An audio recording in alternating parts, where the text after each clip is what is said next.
Welcome to Breaking Ice and Building Bridges from Possibilities. I'm Kelly Johnson. And I'm Byron Jackson. Glad you're here. Connecting a community through conversation. Welcome to the Possibilities podcast, where we are breaking ice and building bridges. And I just want to say, can we all clap our hands for the wonderful countdown we just got just now? Great job, great job. It was very official. It was like 3.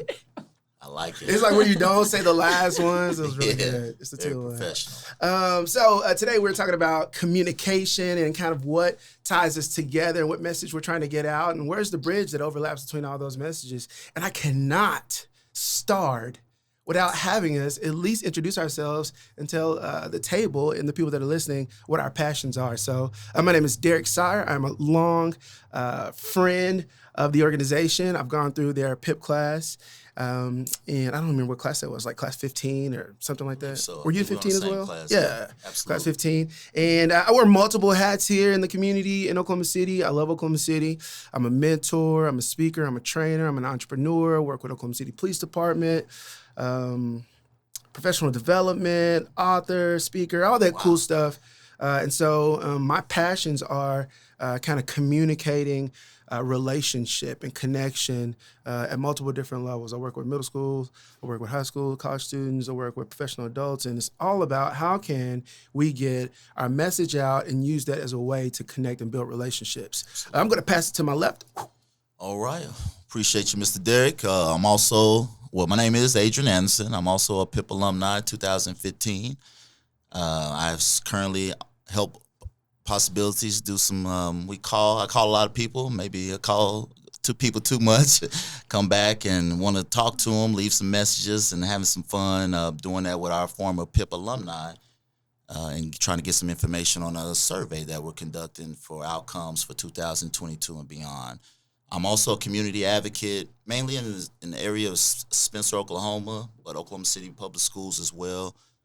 Born and raised in Spencer alumni, Star Spencer alumni, high school graduate in 1997, and just wanted to come back after graduating college and trying to find myself in my young adolescent or young adult years and trying to figure out what I want to do. And just it was a calling saying, hey, go back to your community. Let's see what you can do and how you can help others before you, because I've seen a lot of people help and do things in the community, and it was like, you know what, it's my time, it's our generation's time, see what we could do to give back. And so moved back to Spencer, a couple years in the city, moved back and been in that community since, and coaching, volunteer coaching. I've mentored in the schools, advocate with the district, building relationships, and that's my passion. And so I'm currently running for a school board in District 5, Oklahoma City Public Schools, so I'm excited about that. Okay. Encouraging everybody, just get out and vote. And, like this podcast, the theme is building bridges. I want to build those bridges between our communities and between every district that represents Oklahoma City Public Schools. So no matter what side you're on, if you're from the north side, or you live on the west side, we're all going through the same things.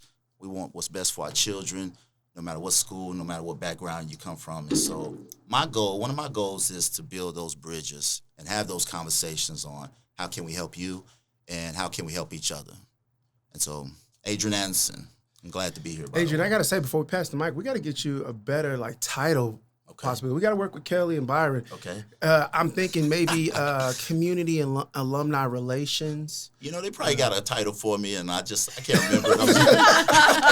I'm not good with titles. I'm just here to do the work. Yeah, he was like, I'm sure on my employee packet, community specialist, level 3, community specialist 3, who knows? He was like, I make calls to people. It was like, we got to work on that one. Cool. Nice to meet you. For everybody that don't know Adrian, that's a good guy, very active. Appreciate you. Yeah, I remember meeting you years ago when we were coming through the class. Absolutely. Stand-up dude, loves your community. I love that about you, man. Absolutely. Definitely. Across the table, here we go.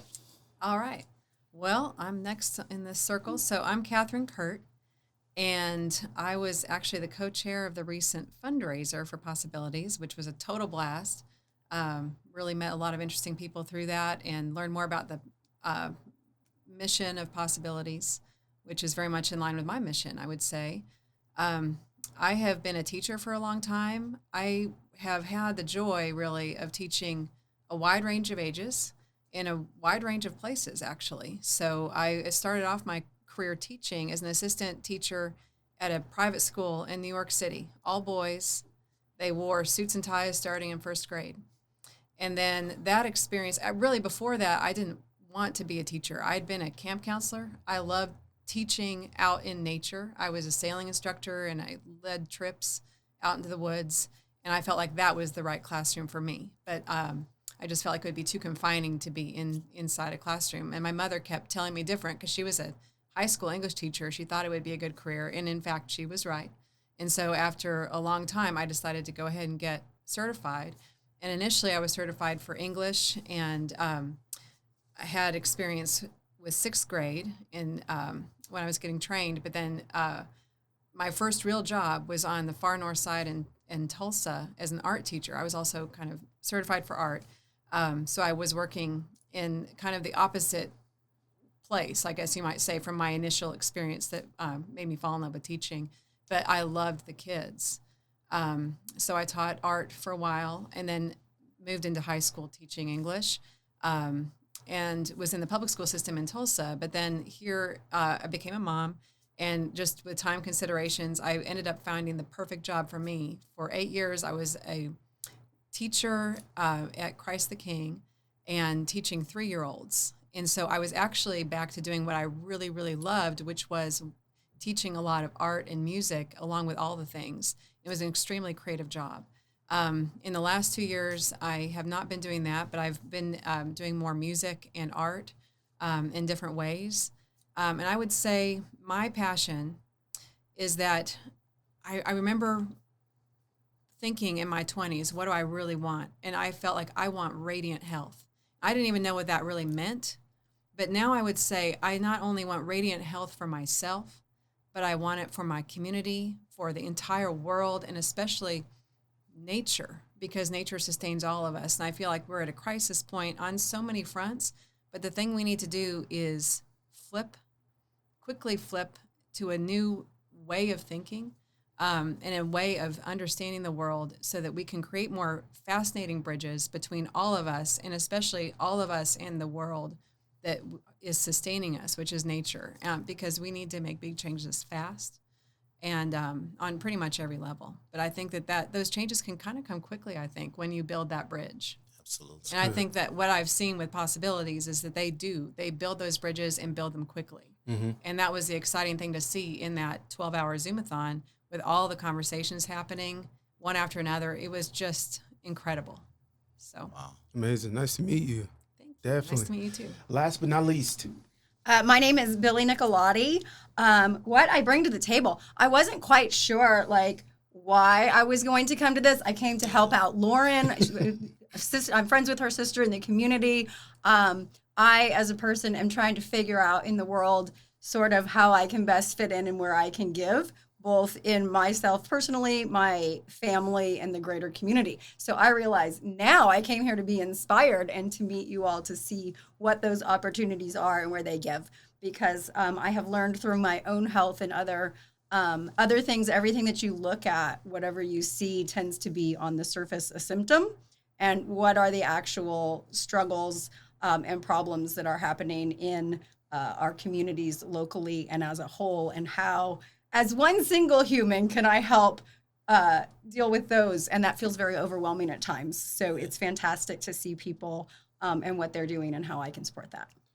Absolutely lovely. Nice to meet you, Nice Billie. to meet you. Now, we are going to split the universe in half right now by asking Kathryn, if you spell your first name with the C or a K, we're going to split the universe right in half right now. Right. What do you think it is? I think it's a K. You are right. I was also going to vote K. Was it? Insert applause. We're looking at our producer. Right. Insert the Right. crowd With applause there. sign it. I know. So I would love for us to start now. I think we've all in some element have mentioned community. So let's take some time to kind of flesh that out and define individually what we define as community. Like when we look out and the great ethos, right? And we bring it all the way into our next door neighbor. What does community look like? And we'll go back around in opposite direction, going to Billie. What do you think when you hear the word community, right? Because one of the things that I love about words, this is what I love about words, is that if I say a word, right, different things pop in your mind, right? If I say apple, if I just say apple, I'm thinking of a bright red apple. Somebody else may be thinking of a green apple, right? It could be like a small apple. It could be, when I could say apple, and some people think of like, what's the crushed apple went to sleep? Who was that? Snow White. Snow White. Like some people think of different things. Absolutely. Y'all didn't see me pass out. I know this is a podcast, but I did it. Yeah, or the computer. So community. When we say community, I could be thinking something completely different than you all think. So I think just for the sake of the room and the conversation, let's share what we think when we hear community. So I love your description because unfortunately or fortunately, the way my mind works is when you say apple, like I'm flooded with all of those thoughts at the same time. Yeah. So when you say community, I'm like, oh, and when they were like, the topic is communication, I'm like, oh, what kind of communication is it? Is it this? Is it communication with that? So I've dreamt for the past 2 days about communication and like it's 80,000 forms. Right. Egyptian, hieroglyphics, and this. So community, right? When you say that, I'm like, wow, what is that? So I think of the community that you were born into, the community that you develop. And for me personally, again, sort of like my lead-in, I'm looking for that in what it is because I haven't found what I think it should look like to have a healthy community. And so sometimes people in my life are like, well, maybe you're not with the right people. I'm like, I'm not disagreeing. I'm dreaming about knocking on people's doors in my neighborhood going, hi, these are the things that I'm interested in. Are you interested in any of these too? Yeah. I don't know how to find a community. Right. So for me, it has like this beautiful ideal of what it could be and what I think it should look like of sustainable lifestyles. And you have food that's growing and people are engaging with each other. And so I have this ideal of a community. And then how do we grow into that? And what does it look like between where I'm at now and where this is? And how do I work to get there? And who in life can help that unfold? And so when you think of community tends to be more of a pipe dream. Yeah. And so we need those though. So that's, yes, it's either where I'm at, where I don't have one and where I want it to be. And then the how do I get there? Yeah, I think that's a great description when you say, where am I at versus where do I want to be? And then who do I know? Right? Who do I know? Not enough folks, I'll tell you that. Who do I know? And I think that's the epitome of community when it's like, I think of where I am now, where I want it to be, and the who is important. I don't know that we can have community without who. Without the who. Yeah, that's really good. Thanks, but I appreciate it. Kathryn, when you hear community, like what do you think of? Wow. Well, there are a lot of levels of community.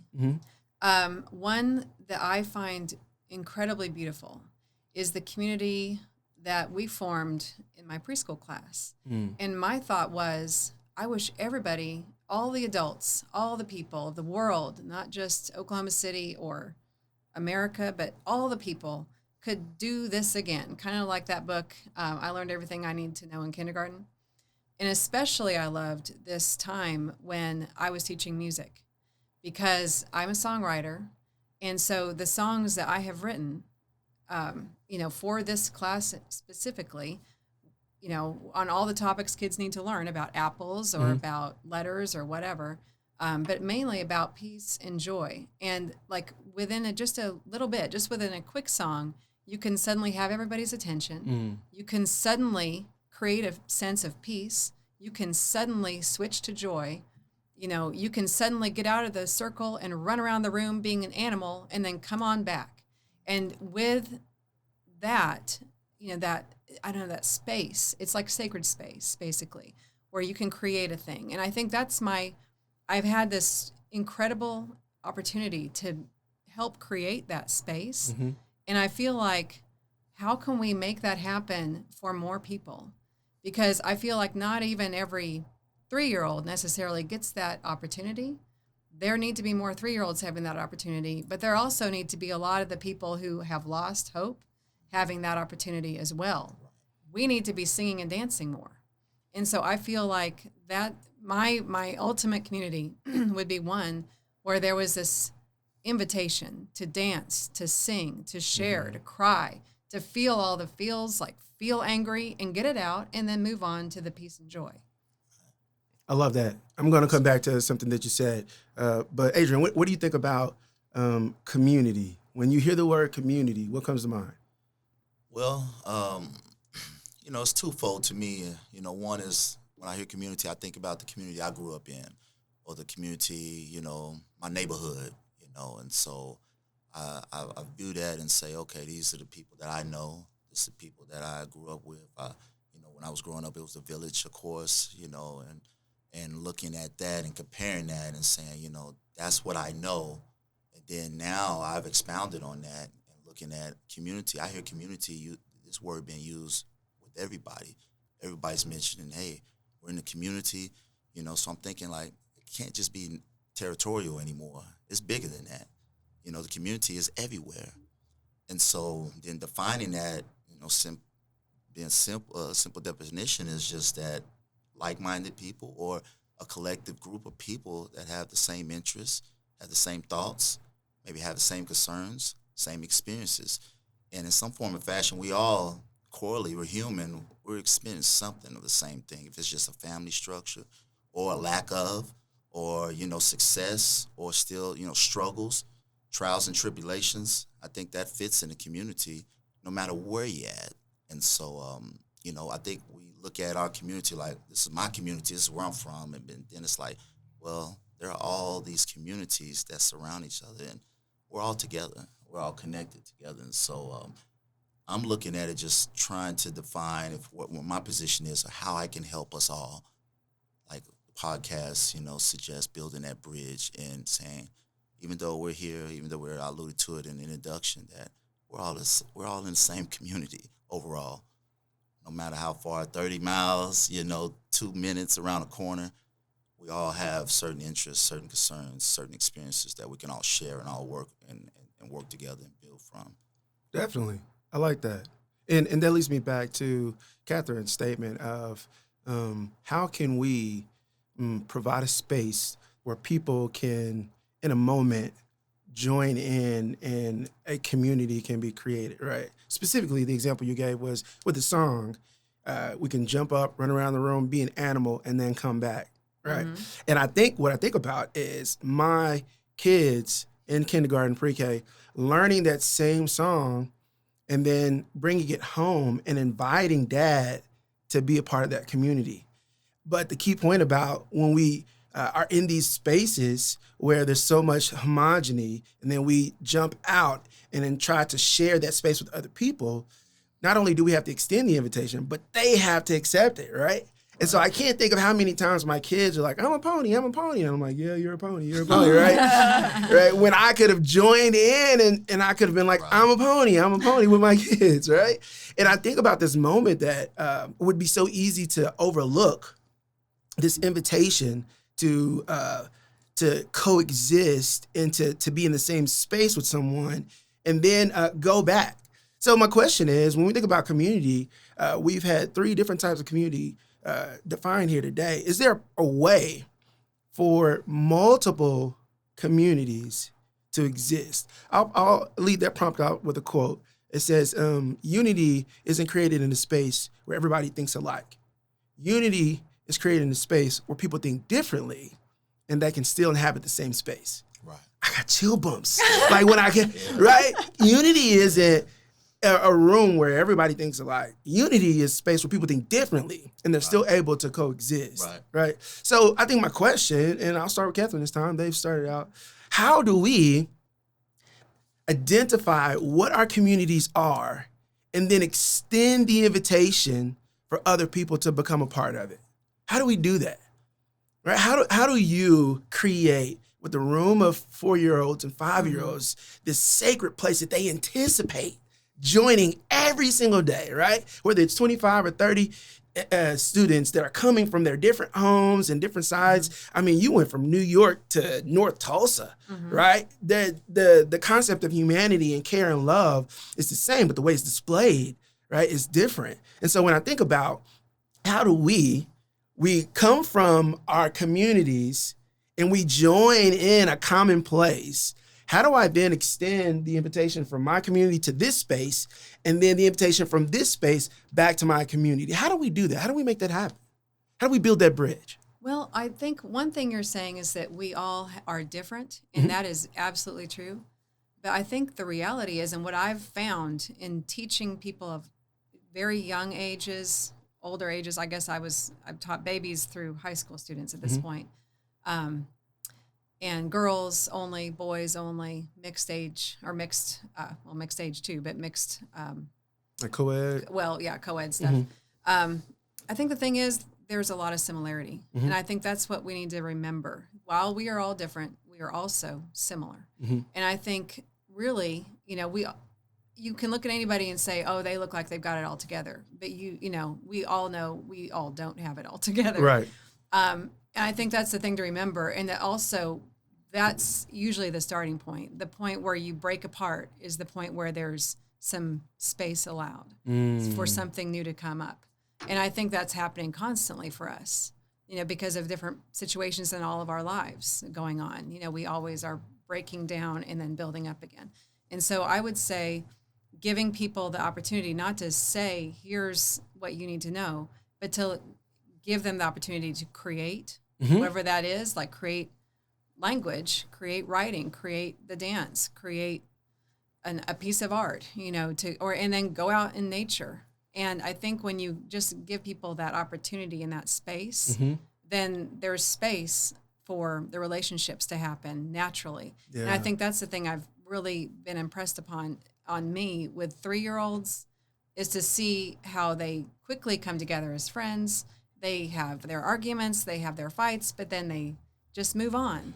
And I've really been inspired by that, I would say. And I just think, again, like everybody of all ages, they need to come and be part of that experience. And I don't know, I think it would be really fun to, if you're saying like, how do you make this happen? I think we should make preschool, but for everybody, like literally like make a space where, because some people like to build, some people like to dance, some people like to write or talk or whatever. But I mean, like make an actual space, and maybe Possibilities is really doing that, actually, but where people can kind of have that experience and come take part in it, and like people from like try to get groups of people who think they're different, perhaps come together just like any class of kids would, maybe even different ages, and just come together for these experiences. Yeah, that's one of the things that I loved about the PIP class that we have at Possibilities is you get all these people who really just want to play.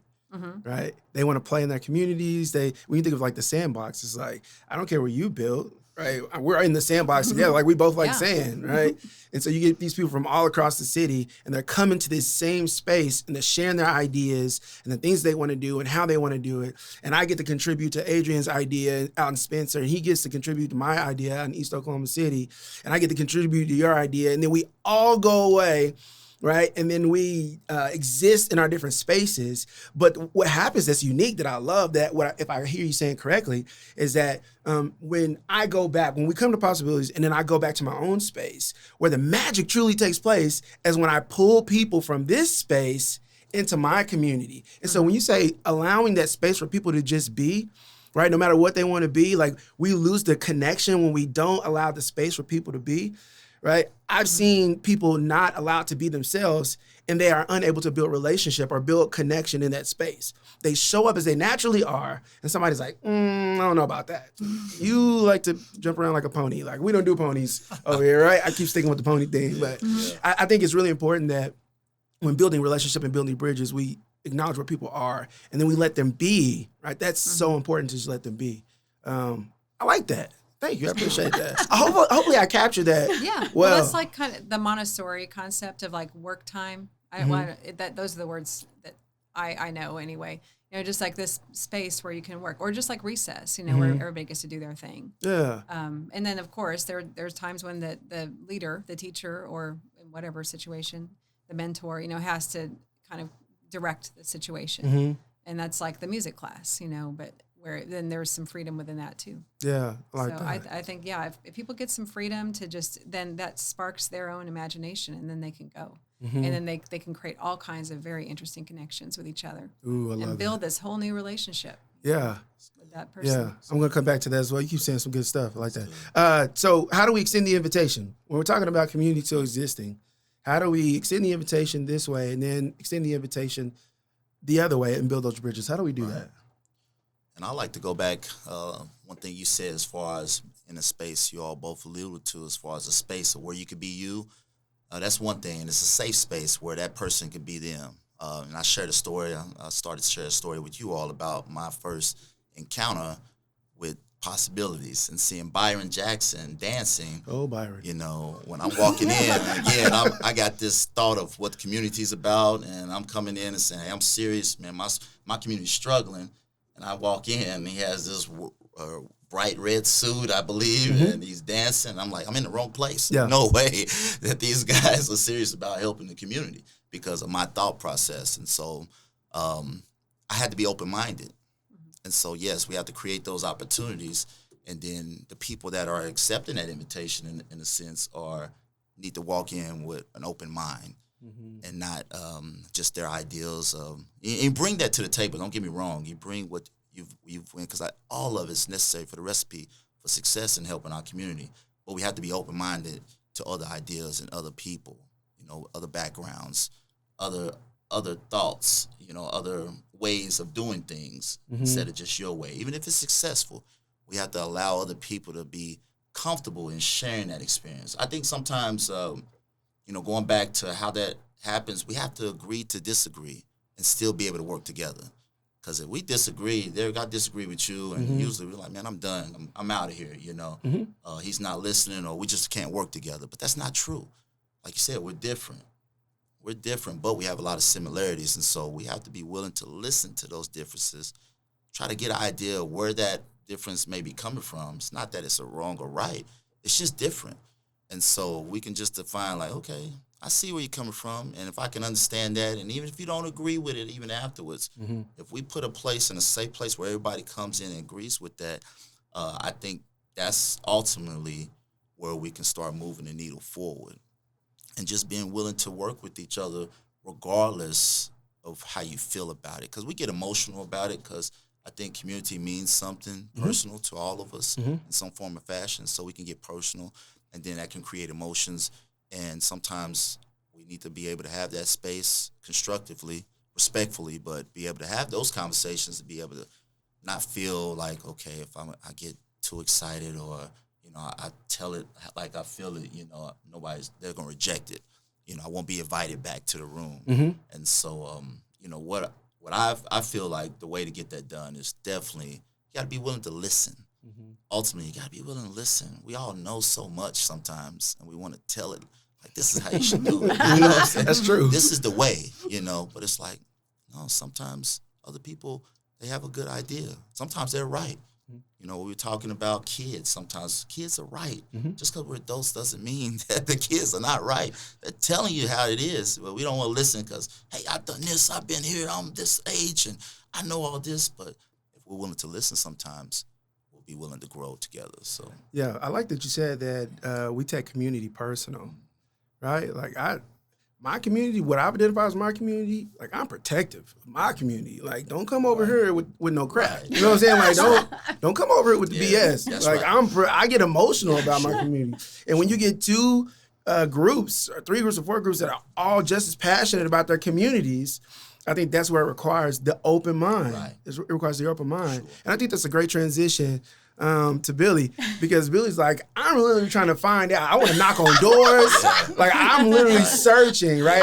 I admire your commitment. I'm like, look at you. I'm like, oh, yeah. I'm so happy for him and his community. So open mind, open heart. You have to have that in your search, right? You have to have it in your search. So talk to us a little bit with your open mind, open heart. Like, how do you accept invitations and extend invitations in order to build relationships? How do you do that? So it's interesting, like all of the different, I wanted to comment on hers about like, if we could just move through the world a little bit more like a 6-year-old, I think there might be some advantages to that, talking about building community, because it is very easy for children sometimes to do that. But for me, always feeling like I was different than all of the people around me, right? Like then I moved where there were a lot of people from a lot of different ways that they operated through life, but there still wasn't a sense of community. It was out in DC. And so there's just so much a juxtaposition of all of the things, but everybody's going in a million different directions. It's a very transient area. It's not a place to go in if you don't already have a community, because you're like, oh, this is, or if you're very politically active, I guess you're going to be built into some communities there. And so for a long time, I thought I really want to find like-minded people. Right? Like I sort of went on this search. I'm going to go find like sustainable communities and maybe I can go there, maybe this. And then you really think about it and you're like, okay. And then I read a lot about different types of communities and they still have the same struggles and the same strife, right? And so, but then if you just leave this to go live in this very what you know what word I'm like, homogenous. That's the word I'm looking for. And I'm like, okay, but that also doesn't sound very interesting because I do love dynamic conversation. I'm like, okay, so I don't necessarily need to be different than all of the people. And so then I came and landed at open-minded, right? That's what I want. I want a group of open-minded people that you can engage with in different ways about different things, which is fascinating and fun. And so when you're talking about how as a community, how do we come together?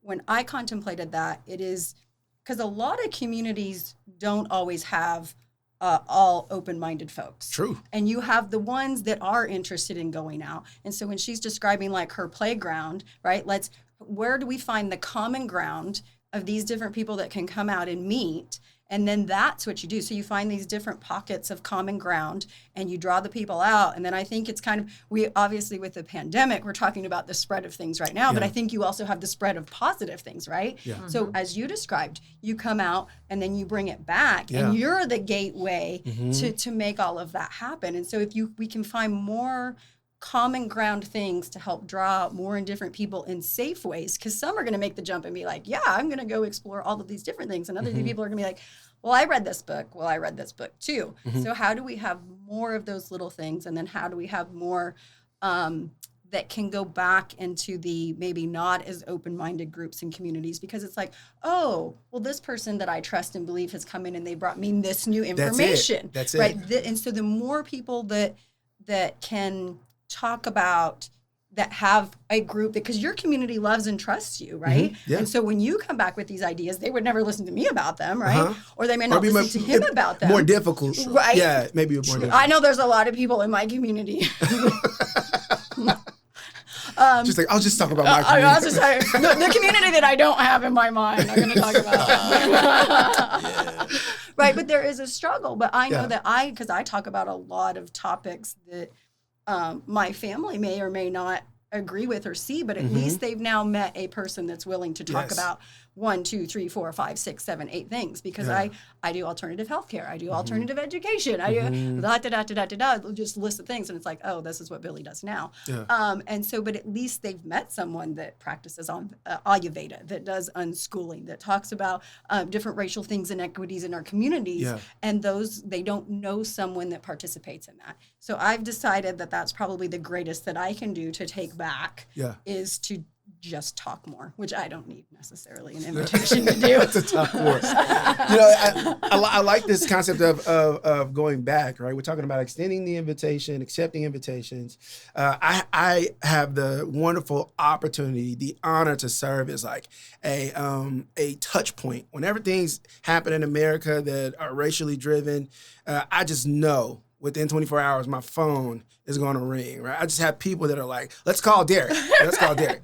And so after a few years, I'd say maybe 5, 6, 7 years of being that person and having people saying, hey, can you come speak to my group? Can you come speak to my group? I said, hey, you know what? It's going to be more impactful is if you speak to your group, right? You're trying to bring me in to speak to the group. But what's going to be more important and more impactful is that they hear it from someone that looks like them, that sounds like them, that they trust. Sure, I can come in as the outsider. I can come in as the outsider and be like, this is what I think, this is what I see. That's great, that's great, that's great. But at the end of the day, when I leave, you all are still here having to deal with the work. So what's more impactful, I believe, is when I go out, I experience a group of people, and then I come back with the information. I'm like, hey, y'all know what Southside doing? Like, y'all know what Possibility's doing? And they're like, oh, for real? And I'm like, yeah. And then I bring my people over, right? And then we have this bridge of information, of communication, which I think is really cool. I used to volunteer at this place at Metro Tech on Spring Lake. And they had an after-school program called the Art Science Program. And it was completely voluntary. It was free. And students would come, and we would talk about how to merge art and science. Because oftentimes, STEM is seen as the opposite of art, right? Which is totally not the case. Totally not the case. In fact, it's so not the case, they've changed it to STEAM, right? They've added art to the acronym. They're like, okay, we thought about it for 20 years. We decided to change it, right? And so what we would do is we would sit in this room, and we would find things that were completely opposite. And when we merged them, they were so beautiful, so beautiful. We took a group of kids to France for an international competition, and we took them to Boston for a national competition. And to take these kids from the east side of Oklahoma City to Boston, they were like, it was amazing. Yeah. But let me tell you what they invented, right? They invented this one group. One of the people in the group, their grandmother was an interior decorator. And she would love to change her house around. But the older that she got, she couldn't move things around. They're like, man, I just wish there was a way for grandma to be able to decorate her house. How can we help grandma move furniture? Well, they said, what if we polarized all the furniture in the floor and the walls with magnets? And so they created this app where you could put magnets on the bottom of furniture, and you could move the furniture on the app. You could move the furniture. Like, they would stand out there and they would move this table, and they would put couches on walls, and they would move the pictures and the frames. It was absolutely, these are high school students that were like, what do we do? Another invention, the superintendent out at Metro Tech, he passed away. He was cutting his grass. He passed away. And they were like, man, there are a lot of old people out here cutting their grass, and they're like, they have health problems. How could we help them, right? And so one of the kids was like, what if a lawnmower could pop up out of the ground like a sprinkler system and work like a weed eater and just go and cut the grass and go back in. They created the sprinkler lawnmower, right? Where it pops up and it goes out. How much that costs? Yeah. Well, so they don't exist, but these are all like prototypes, right? Yeah. And they had another one that was called the turnaround backpack. They were like, man, I just hate taking my backpack off. I wish there was something that I could like just take one arm out and just pull it around. It would stay on my body. They got the turnaround backpack. They had this little rail that hipped onto their belt. And so they would put on the backpack, clip the rail, and they would be able to swing their backpack around. Wow. These are kids that we're like, let's put things that feel like they're polar and put them together. And they got to go to Boston and present these things to the Art Science Prize international staff. And it was absolutely amazing that experience. Never had it before. But whenever we see communities that do that, right, how cool would it be to, I think that's something we should do right now. Let's make a list of areas or people or groups that we would want to connect with. What if we could think, just for like 15, 20 seconds, I have not connected with this group. I would love to connect with the Asian district. I have not connected with them. I would love to connect with, the oil and gas industry. How can, may not be a good time for it, but how do we lower the price? That's right? If I connect with them, I'm just thinking of like, can you all think of like groups of people or concepts that you would love to? What about urban gardens? Like, how do I get those on every block on the east side? We have a garden in our backyard. We have 2 raised beds. Grew tons of vegetables. Man, okra grows like crazy in Oklahoma. I didn't know that. But I'm just thinking, like, how do we do that? How do we take these concepts that are foreign to our current communities, and how do we bring them in? It seems so polar, and how do we bring them in and create this fusion that hopefully symbolizes what we all hoped America would be, right? This big melting pot, right? City of brotherly love, the Big Easy. Like, we name our cities out of unity type of things, right. And yet somehow I don't know that we take the initiative. Like, what do you all think? Just popcorn that. Like, throw that out. Like, what are some areas I mean, just right off the top of my head, you want to stay on STEM or STEAM. Within my community I work with, I would like to bring more exposure of those programs and those opportunities to my specific community of Spencer, but the district as a whole. Yeah. And I'm not saying that those opportunities are not there, but I feel like we need to maybe identify maybe where they're more prevalent here or less prevalent and bring those together and equalize those opportunities. I would love to see Spencer with an aviation program. Absolutely. That would be great. Absolutely. Can you imagine like graduating 100 black pilots? That would be amazing. That'd be amazing. And so so that's the question. Why are there not more black pilots? That's the question. So now we're taking like stuff that we say communities don't do, right? How come there isn't like an all-black swimming team for the USA? Absolutely. Right? Because we're dealing with the stereotype that this community doesn't do these things. Correct. And it's like, do we do it because we're afraid of it or because it's lack of exposure? Like we didn't know, like we didn't grow up doing it. It was a lack of understanding and a lack of a real conversation. Yeah. And so on both ends, as that community needs to understand we can do anything. But at the other side, anybody else that's providing those opportunities, I'm not saying this applies to everybody, but we know that this does apply, that sometimes we can believe that that community cannot. And so we may not, based on that, we make decisions on that. Yeah. And that may be data driven at some point. There may be some truth to that, but that is not true overall. And so we got to wise that and identify ways to say, okay, let's address those issues, and let's really survey the reasons why. It's not because they're not capable. It may be other challenges or other things that are put in place for us not to reach those goals. Yeah, it's a reason that exists. Absolutely. Yeah, absolutely. One of the things, and I'm throwing it to this side of the table. As you were talking about that, I remember my daughter. She was going through this phase of wanting. She loved math and science. She's really good at math and science, and she came to me one day and she was like, "Dad, I think I'm going to be a teacher." And I was like, "Whoa, what happened to?" She's like, "Well, there's just not a lot of women engineers."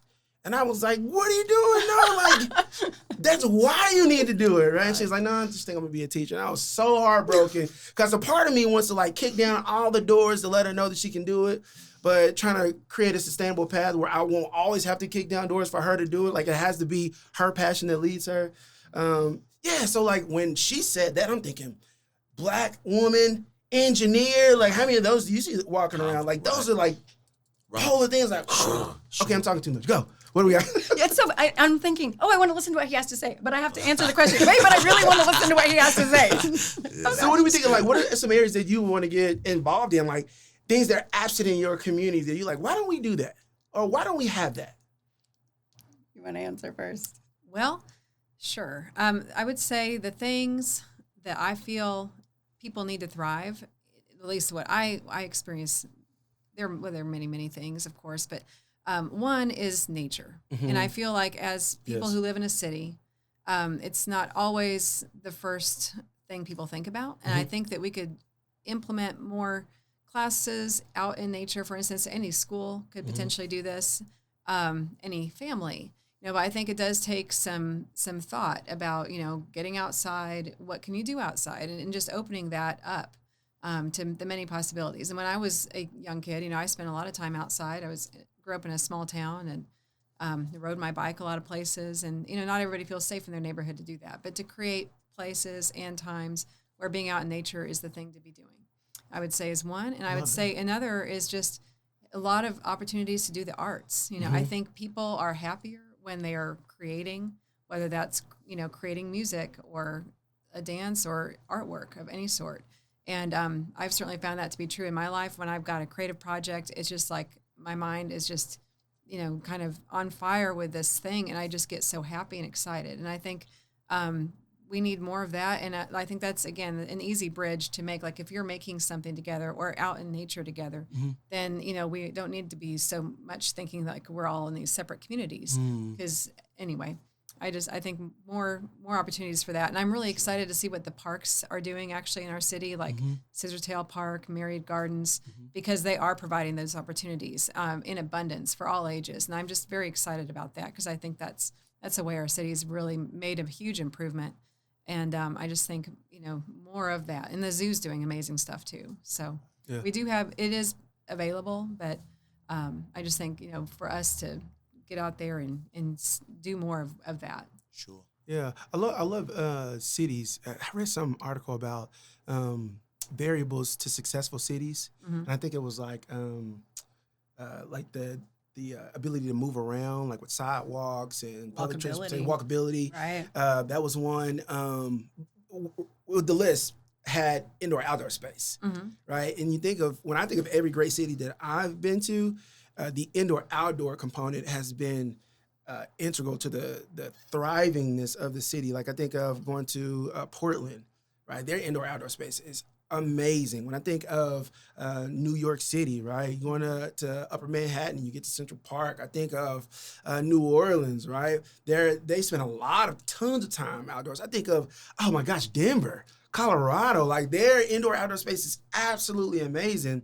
And it's fun to see Oklahoma City get into that with Martin Nature Park and putting the trails in around Lake Overholser and Lake Hefner. Think about Mary Garden, Scissortail. And River Sport, I forgot to mention that. Yeah, River Sport. That's such an amazing thing, too. It's so good. Okay, last but not least. So for me, when you say to bring in different things together, I imagine bringing in everything that makes a human together. And so it is to break apart sort of the structures that exist, and you have your wellness, which is, again, sort of more preventative healthcare as opposed to reactive healthcare, and to be able to maintain that through the choices that you have. Vocation within your same community, so the different types of work that you do are actually where you do them, whatever that is. Like when I imagine Oklahoma City, right, is a huge space, and sometimes a neighborhood is a smaller space. So somewhere in between those two. Yeah. And then you have education for your children isn't in a building, it's folded into what the community is doing. And you have someone that likes to weld, and you have woodworking, and then you have the garden spaces. So whether it's it's not a garden space, right? It's your yard. It's just food that's growing as food forest, and it's not maintained as here's carrots and peas. I mean, we know about companion planting for indigenous cultures like across the world over. And so if you can just build communities that are structured together with similarities, right, in what they're interested in and how they move through the world, not like-minded, right, but what are the dynamics that create that opportunity? And then you have your food there, which leads to your wellness. You have the education of your children, them moving about, and they have mentors in the community because the community is present there. They don't need to be in a building. They're with these people and these people and these people and these people throughout their day doing what they love and what they're passionate about. And then you have the arts that grow out of that naturally, whatever you're into or whatever you're doing. And so to have life be dynamic in what we're living, not this person goes to work and this person goes to school and that we need to go to the store and buy the food, is just part of how you're alive. And so I want all of that to be like what we do with our everyday. How do when we think of like building communities in our community, how do we make available, like what does a human need? Like as a human, humans, what you say, what makes a human, right? Like, how do we figure out what that is and then make it available in the communities? Right. You need relationships of all sorts and sizes. You need food. You need vocation, something that you're passionate about. And I think if we were worried less about money and like I need to earn, right? And then whatever I'm passionate about is like I don't want to cook. Some people love to cook. Yay, you should do that. I'm going to do these things and you do these things. And there's enough people that are passionate about enough different things that when you bring them all together, it works because everybody's doing what they love to do. Yeah. And so, but if you get all the painters together, like, okay, that's not going to be a great time. Depending on what they like to paint, is lovely, but they're going to be starving, like literally starving artists. So we don't want that because art is so valuable and so underrated, but it's so critically important. And food, I mean, think about our farmers, my goodness. But so in my mind, everybody should be able to do the things that they're passionate about. And by default, what makes me human and what makes you human is very similar and yet very different. But if I can bring those two together, then what grows out of that is fantastic. Yeah. And it creates a community where I don't have to leave. Right. And you're not ever really working, but you're doing work. Yeah. And there's just no separation of it. We're all just alive and having a fabulous time for the most part. And then you have the support of the emotions that naturally like flow out of that. And because there's anyways. Jeez, Billie. All right, our producer just gave us the wrap it up sign. This has been a wonderful conversation. I do have one last prompt. Definitely don't think it's long enough. I don't know if y'all listen to Joe Rogan or not, but he has like 3-4 hour podcast episodes. And I'm like, how is Joe talking for 4 hours? But like today lets me know, man, we can spend some time in here today talking about it. So, absolutely. I want to let our listeners know just kind of individually what we're doing to help create community. I want to come back on so many of these things, and maybe we'll stick around a little bit after the podcast recording ends. But when I think about nature, how important it is I remember just growing up being outside, like just riding bikes, playing in creeks, jumping fences, climbing trees. Right. My daughter's, we took her to Colorado, and she was just playing on rocks. And I was like, what are you doing? She was like, rocks. We don't have rocks in Oklahoma. I'm like, yes, we do. And I'm like thinking, like, what have I done to my kids?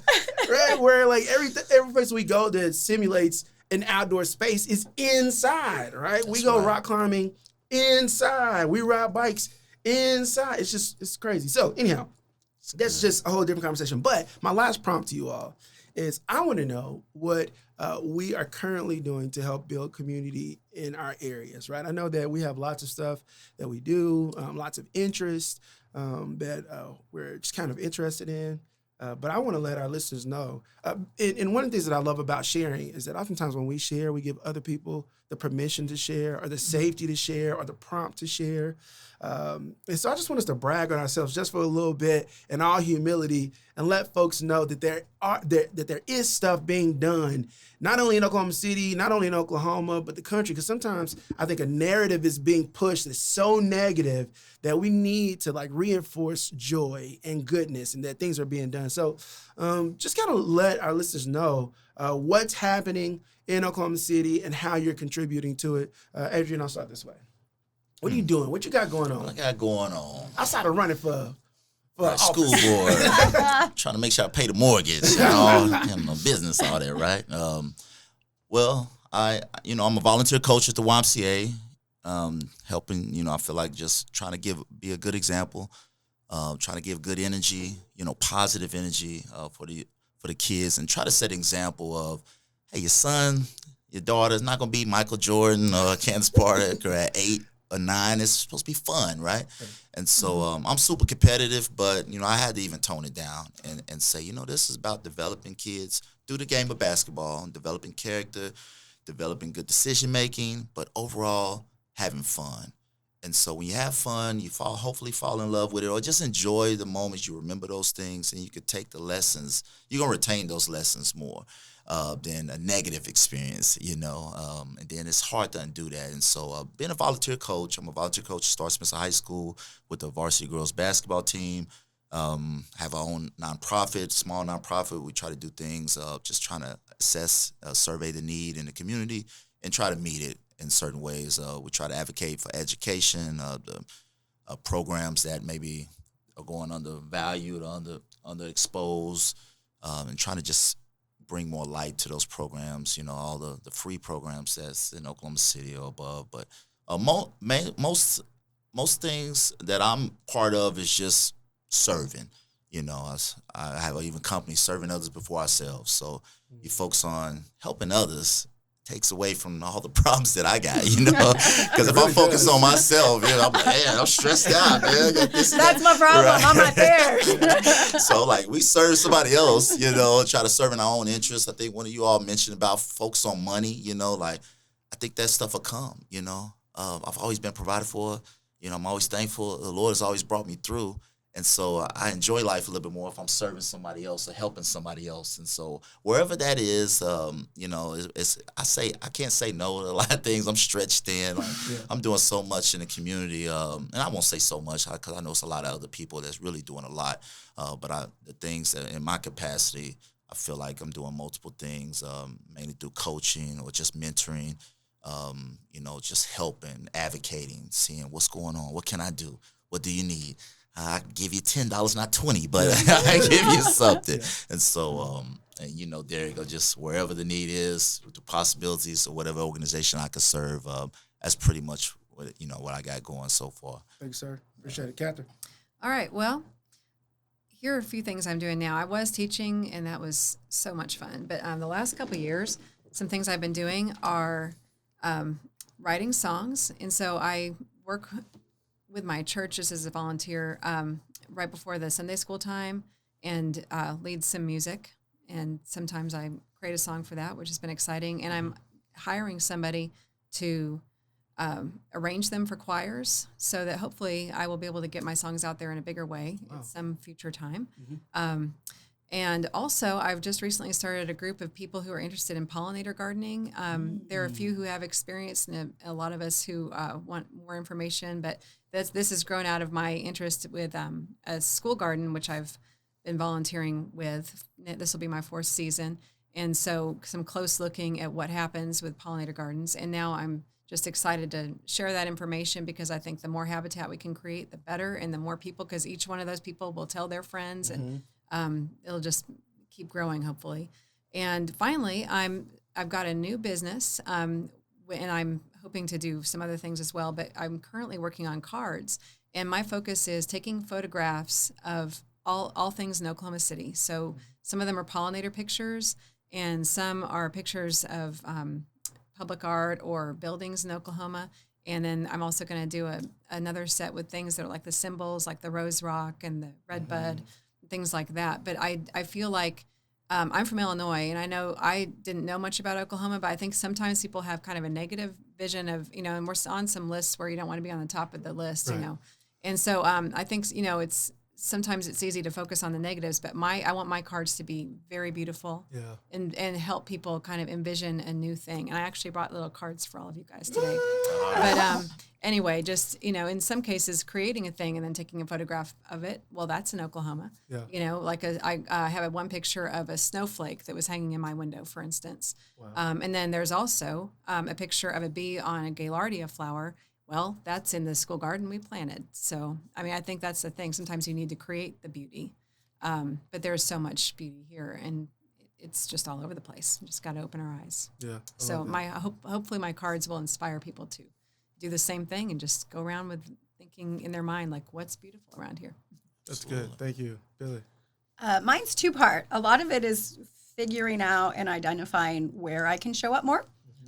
And also a lot of it is me working on removing my emotional backpack and deschooling a little bit of those old ideas. Yeah. So I'm in a huge information acquisition phase, as I call it. I also learn about regenerative agriculture, communities, and how they can operate in different ways. And so I read quite a lot. Yeah. And I also spend a lot of time with the idea, be the change that you want to see in the world.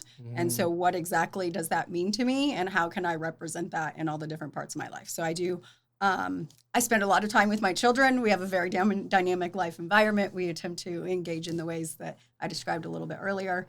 And so I am excited to see, as my life grows and unfolds, what that leads to. But so I have, you can call me and say, hey, Billie, would you like to do this? Yeah, I'll show up. That's good. So there's the best possible way I could wrap this up is I would tell everybody that's listening, in the words of Adrian, find yourself somewhere serving. If I could put it in the words of Billie, be in an information acquisition phase, always being curious. In the words of Kathryn, open your eyes and capture beauty, and if you cannot capture it, create it. That's really good. Thanks so much for being our guest today here on the Possibilities Podcast, where we're breaking ice and building bridges. Great job today. Breaking Ice, Building Bridges is the Possibilities community podcast platform. Thanks for tuning in.